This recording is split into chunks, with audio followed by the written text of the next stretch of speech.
Alors que la saison 2 de Batwoman bat son plein sur la CW et qu'une saison 3 a même été confirmée, de nombreuses théories concernant le futur de la série ne cessent de voir le jour. Salut à tous, aujourd'hui dans cette vidéo, nous allons aborder deux théories concernant la saison 2 de Batwoman et au-delà.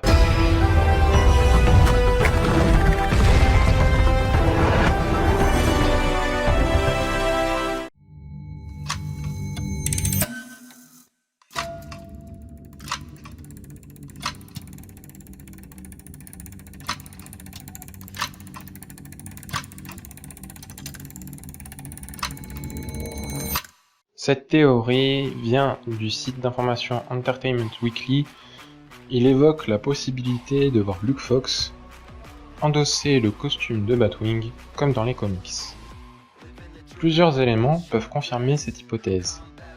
Tout d'abord, dans l'épisode 16 de la saison 1, appelé de l'autre côté du miroir, Luke assiste au procès de l'homme qui a tué son père, se résolvant par un acquittement dû aux problèmes rencontrés dans le dossier. Fou de rage, il fera tout pour se venger, et c'est ce qu'il réussit à faire dans un sens avant que Kate ne trouve les mots justes pour le ramener à la raison. Le deuxième élément est beaucoup plus récent.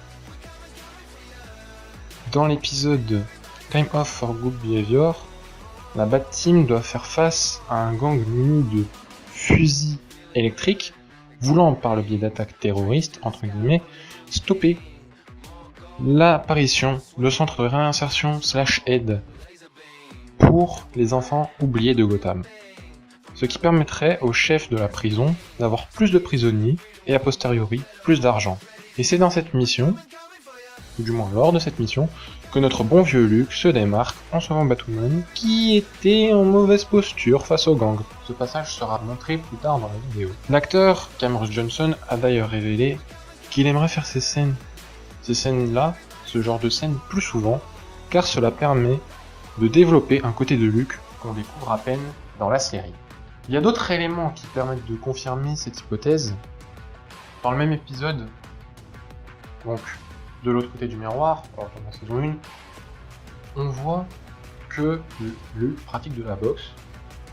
C'est pas fou, mais c'est déjà pas mal. C'est déjà pas mal, faut se le reconnaître. Après, faut pas s'estimer que juste parce qu'il fait de la boxe, il va devenir Batwing. Non, c'est beaucoup plus compliqué que ça va prendre beaucoup plus de temps. Après, il y a des moments, oui, où il est sur le terrain par le biais de son intelligence et de ses compétences de hacker. Mais sinon, en termes bruts de soldats, enfin de héros sur le terrain pour détruire du criminel, c'est très rare. C'est très rare parce que, bon, ça se voit, il est pas très disposé au combat. Enfin, pas très disposé. C'est pas quelqu'un avec qui tu irais au combat peut-être taper quelqu'un. Enfin, genre, voilà quoi. C'est un peu compliqué. Mais après, c'est sûr que si je le mets en run, il voudra venir. En tout cas, personnellement, je serais pour ce changement de statut, car ça permettrait à Luke d'avoir plus d'importance, encore plus qu'il a aujourd'hui, et ça permettrait à Batman d'avoir quand même un allié important sur le terrain. Surtout si, admettons, il y a des trucs à craquer qui sont directement dans le bâtiment, qui peuvent être faits sur le terrain, pas par bas d'ordinateur. De plus, ça permettrait d'avoir un autre allié que Sophie, même si Sophie est très bien, mais c'est très sporadique comme aide. Ryan, voire même Kate auparavant, se débrouiller toute seule face à Alice et aux autres vilains de Gotham. Donc ça permettrait d'avoir juste, je dis, un autre allié, et puis je pense qu'on peut potentiellement avoir un autre personnage en tant que oracle, entre guillemets, et je me demande, et c'est en lien avec la prochaine théorie, si ce serait pas Kate Kane. Après, c'est possible, ce serait Kate, on en parlera dans la prochaine théorie, ça peut être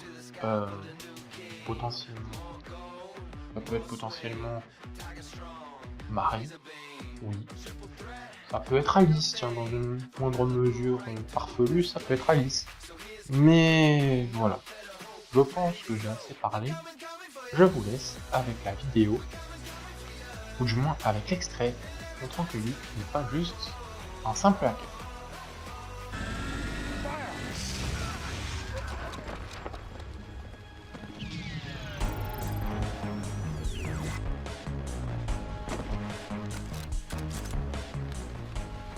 holding out on me for? Gonna let you have all the fun. No, I had that, right? Yeah, never had it down.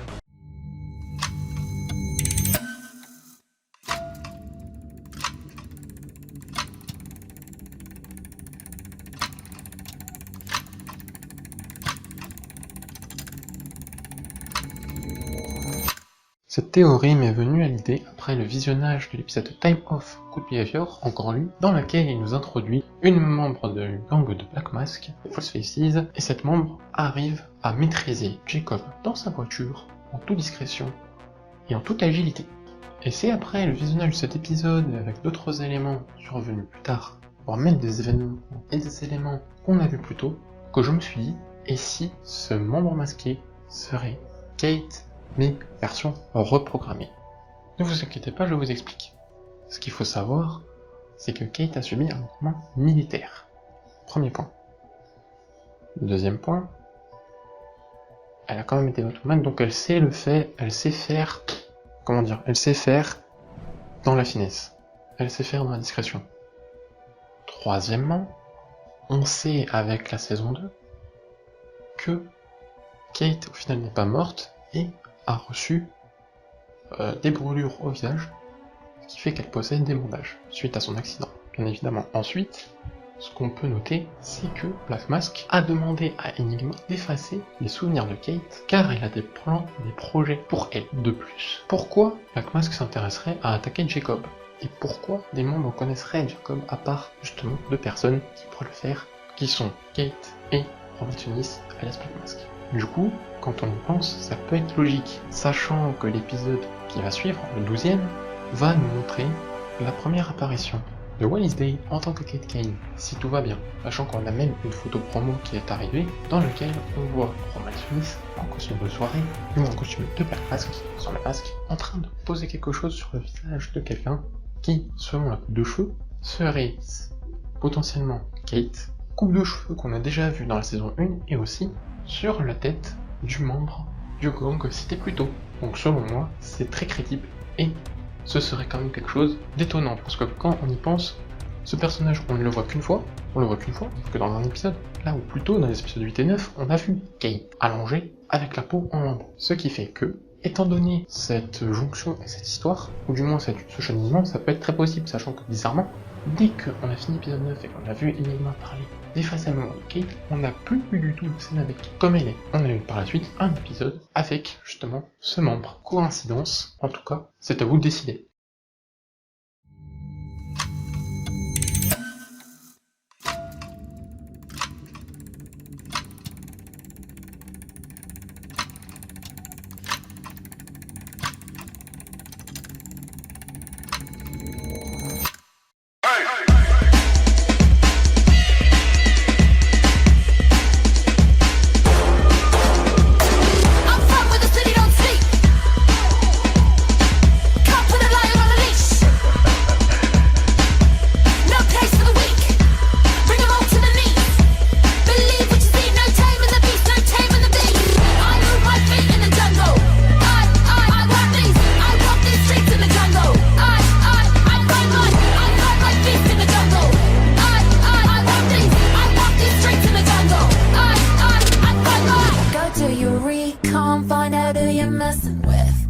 I'm the real one, you don't wanna step to this. Do what I say cause I'll find a way. Build an empire, I'm done today. Never will I leave, I'm just a piece of cake. Can't fake what you make if you wanna get paid. I move my feet in the jungle. I want these, I walk these streets in the jungle. I find my feast in the jungle. I want these, I walk these streets in the jungle. I find my. No matter what happens, you've got to hang on. Do your recon, find out who you're messing with. Cause I'm the real one, you don't wanna step to this. Et voilà, la vidéo est terminée, j'espère qu'elle vous a plu, j'essaierai de faire d'autres vidéos de ce type à l'avenir, car c'est un sujet qui me tient à cœur, j'aime faire ce genre de théorie, ou en lire sur internet ou sur des forums. Par conséquent, si le contenu vous plaît, n'oubliez pas d'activer la cloche de notification, de vous abonner, oups, ça devrait être dans l'autre sens, et notamment de mettre un petit pouce bleu. Et si vous avez besoin de réagir, les commentaires sont en bas évidemment. Sur ce, on se retrouve pour de nouvelles aventures. C'était Dilouche, ciao!